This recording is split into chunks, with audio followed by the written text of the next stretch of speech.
Des jumeaux vraiment identiques. Identiques, mais qui n'avaient pas la même vie. L'un, c'était un véritable serviteur de Dieu. L'autre, c'était un brigand, un fumeur. Un homme qui aimait aller dans les boîtes et jouer au casino. Son grand frère lui disait toujours, petit frère, arrête cette vie de débauche. Arrête cette vie de drogue. Arrête de jouer au casino. Arrête, tu y perdras ta vie. Jamais le petit frère n'a écouté son grand frère. Et un jour, le petit frère va, il joue au casino. Et il avait bu. Et dans la colère, il a poignardé quelqu'un. Et la personne est morte. Lorsqu'il a vu cela, le petit frère a couru. Et au lieu de courir chez lui à la maison, il a couru chez son grand frère. On va me tuer, grand frère, fais quelque chose, grand frère. Il dit, viens, enlève ta robe. Il enlève sa robe remplie de sang. Et il prend sa belle robe, toute blanche, et il donne à son frère. Et il prend la robe ensanglantée de son petit frère et il la porte. Il ouvre la porte de derrière, il dit à son petit frère, va-t'en. Et il s'en va.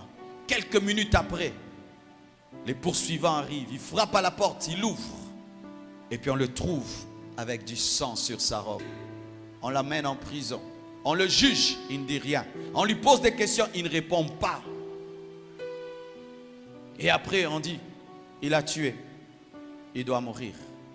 Et puis il dit, j'aimerais parler. Est-ce que vous pouvez m'accorder la grâce d'écrire une lettre à quelqu'un? On dit, pas de problème. Ce sont les dernières volontés d'un homme qui va mourir bientôt. Et il écrit une lettre. Et il l'envoie. Et la lettre finit par arriver auprès de son petit frère. Et le petit frère ouvre la lettre.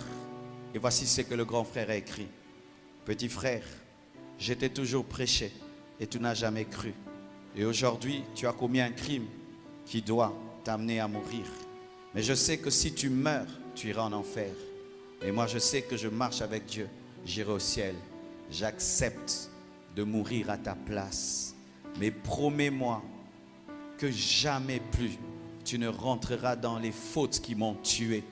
Et la robe que je t'ai laissée, tu puisses tous les jours te souvenir de moi et que plus jamais tu ne puisses mener la vie qui va me tuer.